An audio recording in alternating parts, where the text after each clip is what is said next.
Graça e paz, irmãos. Bom dia para todos nós. Estamos mais uma vez aqui, pela graça de Deus. Podemos refletir sobre a sua palavra. E hoje eu gostaria de estar refletindo com os irmãos sobre João 17.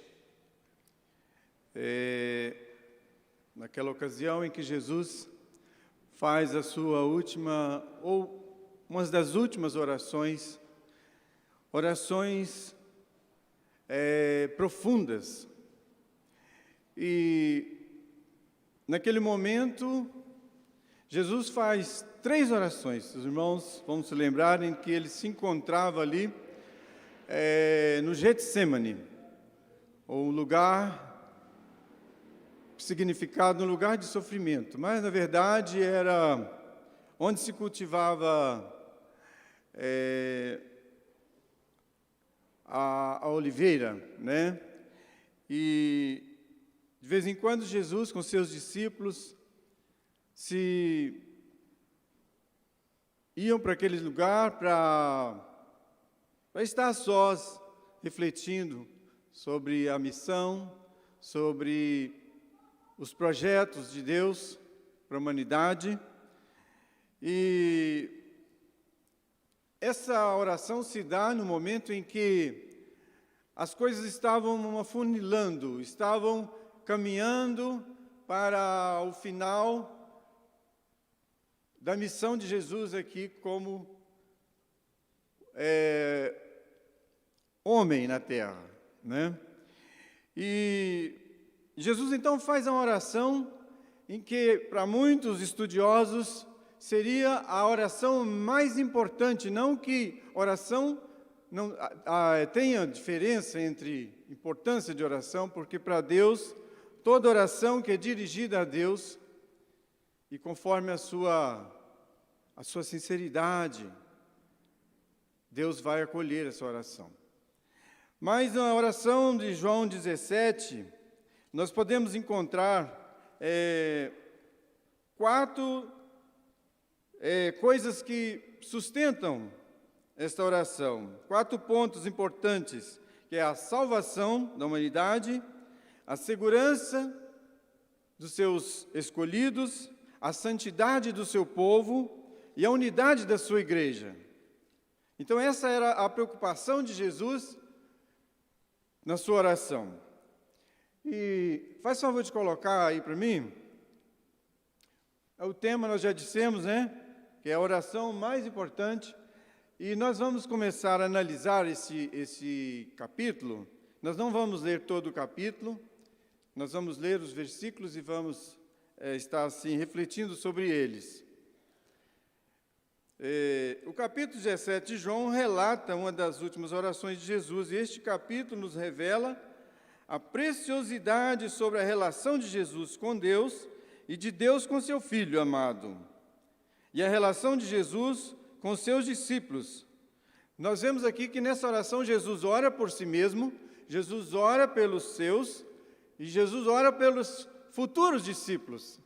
E quando nós lemos essa oração, nós refletimos sobre essa oração, nós estamos enquadrados nessa oração, e isso é maravilhoso.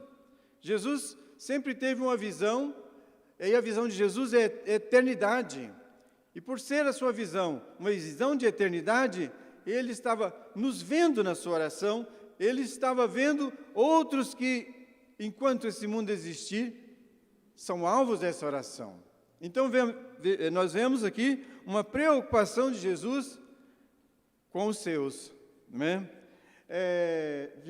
Jesus falou assim, levantou os seus olhos aos céus e disse: Pai, é chegada a hora, glorifica o teu Filho para que o teu Filho te glorifique. É chegada a hora mais difícil, a de deixar aqueles que ele tanto amou. Jesus se relacionou com esses discípulos, Jesus se relacionou com pessoas, com seres humanos, e Jesus aprendeu a amá-los de tal forma que ele sabia que o momento difícil seria o momento da separação. Nós, humanos, falhos, cheios de defeitos, temos dificuldade com separação.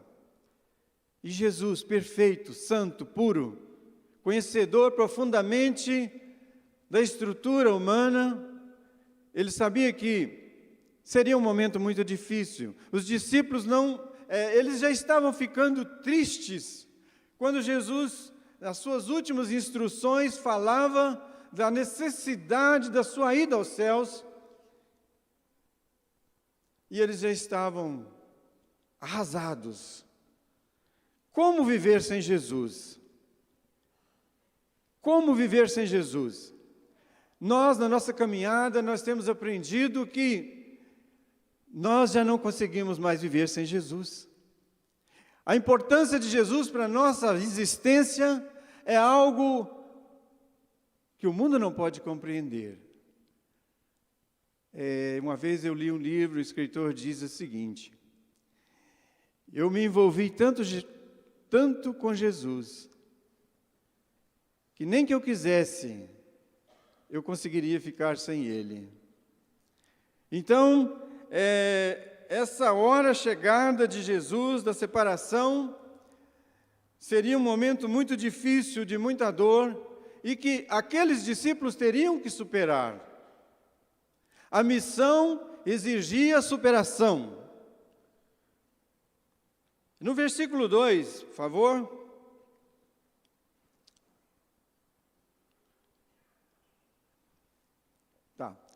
Assim como lhe deste poder sobre toda a carne, para que dê a vida eterna a todos quanto lhe deste. Jesus enaltece o poder que recebera para dar a vida eterna. Certa vez, Jesus estando em uma reunião em que um paralítico é colocado ali no meio, e Jesus disse: perdoados estão os seus pecados, e a multidão fica duvidando das suas palavras. Quem é este que pode perdoar pecados? Então Jesus não só podia perdoar pecados, mas como foi o único que Deus colocou diante da humanidade para dar a salvação, a vida eterna. E é uma vida que ela não tem tempo de validade, né? Nós vamos ao supermercado e a maioria das pessoas, a primeira coisa que procuram é ver a data de validade, se aquele produto está em condição de uso ou não. E Jesus não tem prazo de validade, é eterno, é duradouro, né? Jesus enaltece o poder que recebera de Deus. E no versículo 3, a vida eterna é esta, que te conheçam a ti só, por único Deus verdadeiro, e a Jesus Cristo, a quem enviaste. A vida eterna é esta. Ela está no nosso reconhecimento em um Deus único e a Jesus como enviado de Deus. Então, não há uma outra forma de se conhecer a vida eterna que não seja por meio de Jesus Cristo. E ele deixa claro nessa oração que a vida eterna estava em reconhecer a Jesus. Comentávamos na escola, há um domingo desses atrás, de que há muitas religiões ou muitas denominações que se preocupam muito com os dons de cura e dão muita ênfase para isso. Mas nós entendemos que não há nada mais importante para o ser humano do que crer que Jesus Cristo é o Senhor e o Salvador. Porque a cura, ela pode resolver o problema do momento, mas ela não pode resolver o problema da eternidade. A salvação, sim, ela resolve o problema da eternidade. Nós estávamos condenados, e uma condenação que ninguém poderia remover. E só por Jesus Cristo, Ele apagou, a Bíblia diz que Ele riscou. Havia lá, desde que Adão pecou, uma cédula escrita, conforme a Bíblia diz, com o nome de cada um de nós, pecadores, condenados. Mas Jesus Cristo, na cruz, Ele rasgou, Ele pagou o preço da dívida que tínhamos diante de Deus. No versículo 4, por favor. Eu glorifiquei-te na terra, tendo consumado a obra que me deste a fazer. Eu cumpri a minha missão. Traduzindo isso em poucas palavras. Eu cumpri a minha missão. Eu fiz aquilo que o Senhor determinou que eu fizesse. Então Jesus está fazendo uma oração, colocando-se, essa primeira parte do versículo de 1 a 5, ele está colocando-se diante de Deus, fazendo essa oração pessoal, por si mesmo, e fazendo como se fosse uma declaração, como uma prestação de contas. Ele está fazendo aqui neste versículo, irmãos, uma prestação de contas, do que aquilo que foi determinado para que ele fizesse, e ele fez, cumpriu cabalmente todas as coisas que foram determinado antes da fundação do mundo. Desde que se convencionou no céu de que Jesus viria, de que Jesus cumpriria uma missão, e a missão era resgatar todo aquele que não desejasse jamais se perder eternamente. Que se fosse a Ele, o receberia como Senhor e Salvador. E na sua missão, Ele fez tudo conforme planejado por Deus. No versículo 5, e agora glorifica-me tu, ó Pai, junto de ti mesmo, com aquela glória que tinha contigo, antes que o mundo existisse. Olha, irmãos,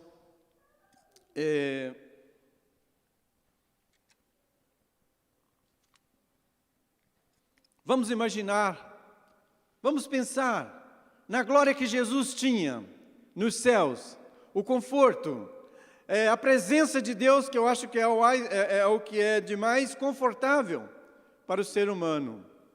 E para Jesus, estar na presença de Deus, desfrutando da glória de Deus. Ele fala aqui neste versículo que o meu desejo é ser glorificado com aquela glória. O meu desejo é cumprir essa missão e retornar ao ponto inicial, ao início de tudo, né? No versículo 6, ele diz assim: manifestei o teu nome aos homens que do mundo me deste, eram teus e tu me deste, e guardaram a tua palavra. Aqueles que manifestei a tua palavra, eles aguardaram. Então, a palavra foi lançada. E Jesus estava falando daqueles que receberam a palavra. Jesus faz uma parábola da semente lançada em 3 situações em que a palavra não foi acolhida, né? Mas a palavra, Jesus está falando que os seus discípulos acolheram a sua palavra. Eles assimilaram, eles entenderam o plano de Deus. E eles abraçaram aquela missão.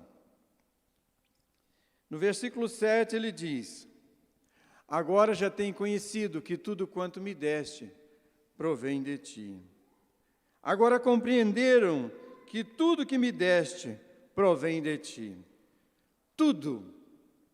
Deus não deixou que nada, nem uma pequena coisa, Jesus não estivesse participado da glória que Deus tinha. Jesus também tinha tudo em comum com Deus. Irmãos, nós vamos ver no desenrolar desta oração de Jesus, que era desejo profundo de Jesus que as mesmas coisas que ele desfrutava de Deus, que os seus escolhidos também viessem desfrutar. Então, irmãos, é algo que está colocado diante de nós como povo de Deus, o direito de desfrutar de todas as coisas boas que Jesus desfrutou, ele também queria. Nós vemos que Jesus não tem nenhum egoísmo em em reter para si alguma coisa que ele não gostaria que tivéssemos também como ele as tem. Então, irmãos, nós vemos que aqueles discípulos eram privilegiados. E nós, como fazemos parte desta oração também, somos privilegiados por tudo aquilo que Deus tinha de melhor. Ele desejava que nós as tivéssemos também. No versículo 8, porque lhes dei as palavras que tu me deste, e eles as receberam, e têm verdadeiramente conhecido o que saí de ti, e creram que me enviaste. Eu dei a eles as palavras que tu me deste, e eles as receberam, e têm conhecido que saí de ti, e creram que me enviaste. Então, irmãos, a alegria de Jesus é saber que não foi tempo perdido, não foi tempo jogado fora. Aqueles 3 anos intensos de discipulado, de orientação, de ensino, de dedicação, não foi em vão. E nós estamos aqui nesta manhã, porque os ensinos de Jesus não foram em vão. Jesus nos acolheu, e nós entendemos isso, e nós compreendemos isso, e nós sabemos que esta mesma dedicação de Jesus àqueles discípulos estão também para nós. Somos privilegiados, irmãos. Muitas vezes ignoramos isto, por qualquer coisinha nós estamos querendo colocar as coisas a perderem, chutar o balde, como diz na linguagem popular. Aqueles discípulos guardaram a palavra de Jesus. O segredo está no guardar as palavras. Porque, vejam só, quando Jesus foi tentado, o diabo trouxe uma bandeja de ofertas, um leque de ofertas para que Jesus fosse tentado e ser seduzido e caísse, mas Jesus, ele tinha no seu coração as palavras que Deus as deu a ele, e estavam bem guardadas. O salmista diz: escondi a tua palavra no meu coração para não pecar contra ti. Então está aí o segredo, guardar as palavras, abraçá-las. Não sei quantos, acho que a maioria já assistiram o filme O Livro de Eli. E quem não assistiu, eu até sugiro que assista. Uma das coisas que me chama a atenção naquele filme é que ele estava sempre abraçado com aquele livro, a sua Bíblia. E ele não largava aquela Bíblia por nada. Estava disposto a morrer por ela. Ele estava disposto a não deixar que ela caísse em mãos erradas. Ele guardava essas palavras no seu coração. E assim deve ser o nosso tratamento com a palavra de Deus, guardá-las. Porque cada vez que o inimigo das nossas almas apresentar algo para nós aparentemente sugestivo, nós vamos refutá-las, porque nós já as temos, nós temos as palavras que foram plantadas pelo Espírito Santo em nosso coração, que são as palavras de Jesus. No versículo 10, no versículo 9, eu rogo por eles, não rogo pelo mundo, mas por aqueles que me deste, porque são teus. Eu rogo por eles, porque são teus, eles são teus. Jesus nos apresenta, neste versículo, o valor de quem tem um crédito com Deus para interceder. Jesus intercede por nós e ele tinha muito crédito por isso, né? Jesus disse: olha, Pai, eu quero que o Senhor os guarde, porque eles são teus. E por que eles eram de Deus? Porque Jesus se entregou por eles. Jesus morreu por eles. Jesus se entregou por nós e Jesus morreu por nós. E agora o apóstolo Paulo, ele diz o seguinte: já não vivo eu, mas Cristo vive em mim. Então, às vezes nós pensamos que nós somos donos dos nossos próprios narizes, e nós estamos enganados quando pensamos assim, porque não somos. Nós não somos nossos, nós somos de Deus. Nós somos propriedade exclusivas de Deus, e por isso o maligno não nos toca. Glória a Deus, não é mesmo? Por isso o maligno não nos toca, nós somos propriedade exclusiva de Deus. Está lá em 1 Pedro, 1 ou versículo 9, coisa assim. Diz que nós somos povo exclusivos de Deus. Não podemos abrir mão disto. Somos propriedade de Deus. Versículo 10 diz assim: as minhas coisas são tuas e as tuas coisas são minhas. Irmãos, é lindo isso, é lindo. Assim como as tuas coisas são minhas, as minhas coisas são tuas.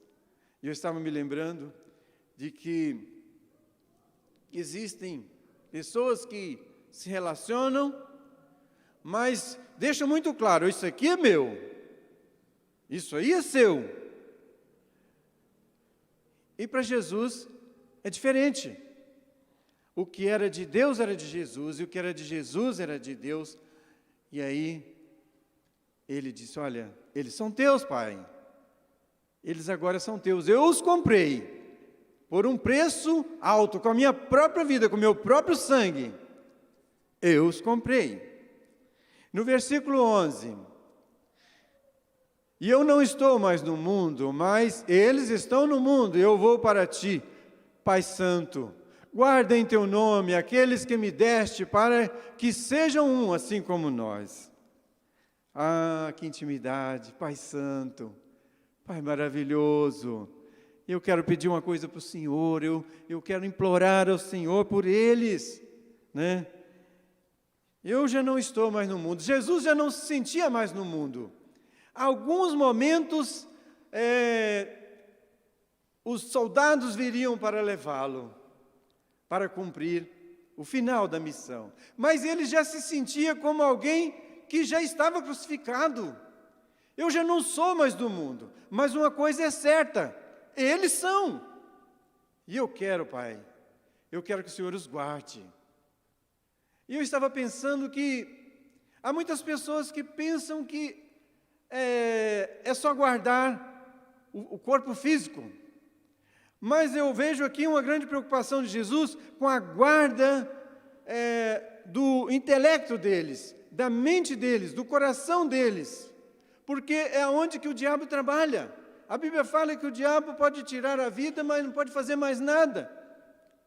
Mas o que Jesus estava preocupado é que, uma vez que essa semente fosse acolhida no coração dos seus, que nada pudesse tirá-las dali, que nada pudesse arrancá-las dali, que nenhuma artimanha do inimigo viesse subtrair aquilo de mais precioso que um dia fora plantado por Jesus nos seus corações: a palavra viva da fé, da esperança, do amor.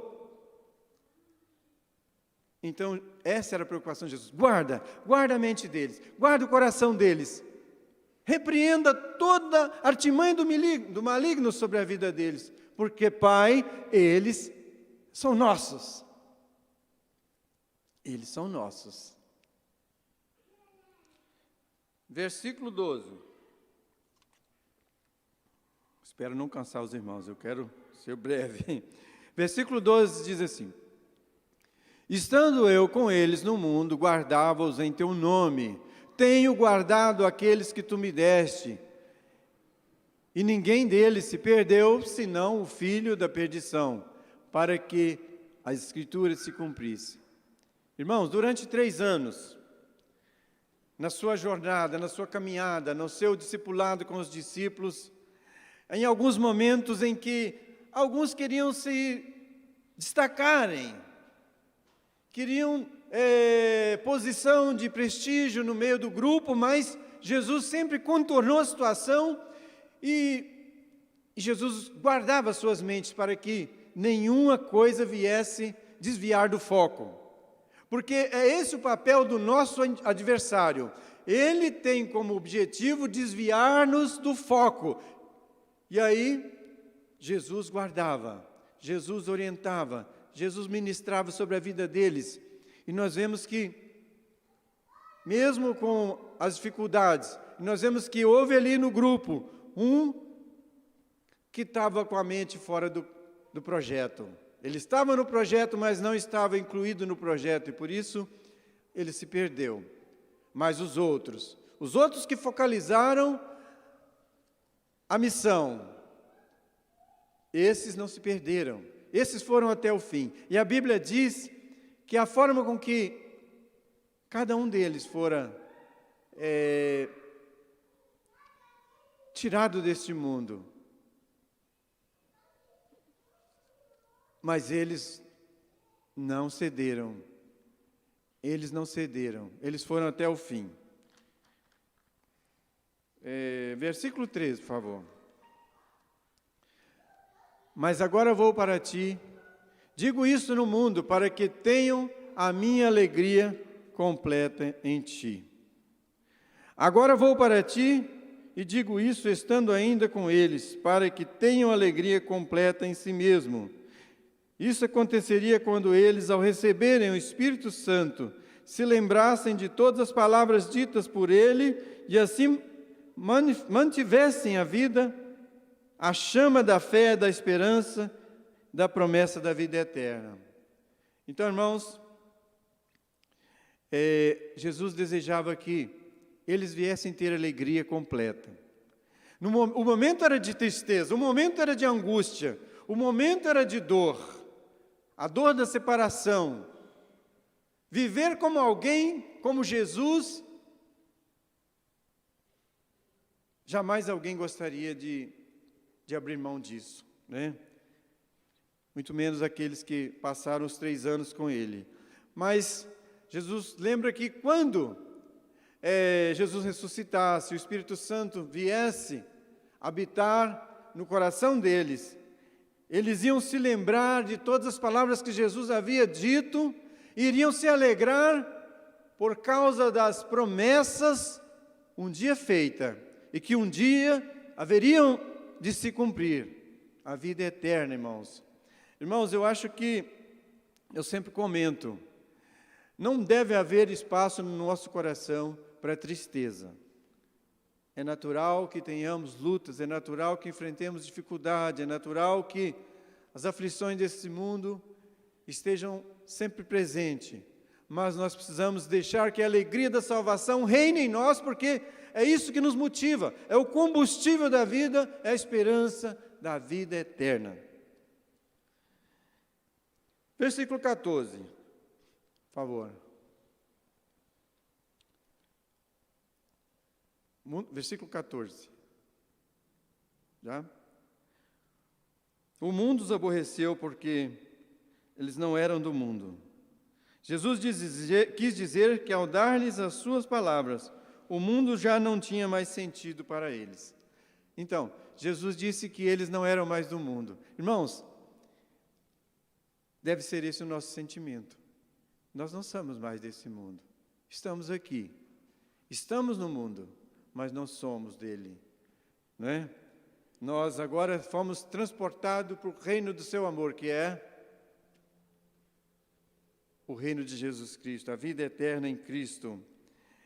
O mundo não tinha mais sentido para eles. Enquanto o mundo tiver algum sentido para nós, é preciso que alguma coisa precisa ser trabalhada, né? Precisamos nos desvincular, viver no mundo, mas desvinculado, sem comprometimento com o mundo. O nosso comprometimento deve ser com aquele que se comprometeu por nós lá na cruz. Ele pede no versículo 15 que não fosse tirado do mundo, né? Porque se eles fossem tirados do mundo, quem pregaria a palavra? Então, irmãos, nós estamos aqui, nós vamos estar inseridos na sociedade como pessoas, mas é preciso que lá o mundo nos identifique como alguém que não é dele, que não faz parte dele, né? Não são do mundo como eu do mundo não sou, é o versículo 16. Versículo 17, ele diz, santifica-os na verdade, a tua palavra é a verdade. Então, irmãos, a palavra deve ser algo que esteja constante, seja o nosso contato constante com essa palavra, porque ela é quem acende cada dia a chama, ela mantém acesa a chama da nossa fé, da nossa esperança e das nossas convicções. Crente sem Bíblia é presa frágil. e presa fácil, né? Então, é muito difícil ser crente sem contato constante com a palavra. E é ela quem nos santifica, irmãos. É a palavra quem nos santifica, porque toda vez que nós temos contato com essa palavra, ela nos fala. Porque a palavra de Deus é viva. Temos que acreditar nisto. A palavra de Deus é viva. Quando nós a lemos, o Espírito Santo trabalha, ele nos santifica. Porque é esse o desejo de Deus, a nossa santificação. Irmãos, olha, há muito que ler. Eu fiz aqui um jornal, mas eu não quero tomar o tempo de vocês. Para isso, vocês têm à disposição a Bíblia e podem ir para casa e terminar de ler essa oração, porque há muito que se aprender com Jesus nesta oração. Eu só quero fazer aqui uma conclusão.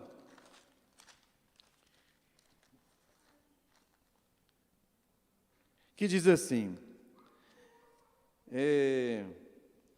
o poder da oração. Depois de orar, Jesus ficou fortalecido e preparado para enfrentar tudo o que veio a seguir. Orar e ter comunhão com Deus nos dá força. Quando estamos fracos, enfrentamos situações difíceis. Então, oração é um instrumento deixado por Jesus para que nós fizéssemos uso dela, porque oração, de fato, funciona. Funcionou com Jesus, há de funcionar com nós também. Deus nos abençoe, nos ajude e tenha misericórdia de nós. Vamos orar? Querido Deus bendito, maravilhoso, nós te louvamos, Senhor Deus, pela Tua palavra, porque ela é viva, ela é eficaz, ela é poderosa, Senhor Deus. E tenho certeza que nós deixarmos, ela faz transformação, ela nos traz para uma vida de comunhão contigo, Senhor Deus. E nós necessitamos, mais que nunca, desta comunhão contigo, para vencermos este mundo e todas as coisas que se apresentam diante de nós e que não nos pertencem, ó Deus. Pai querido, obrigado por essa oração de Jesus, que pensou em mim, que pensou em nós, que se preocupou conosco, e que, ó Deus, nós possamos ser sempre gratos a Ti por tudo, no nome bendito de Jesus. Amém.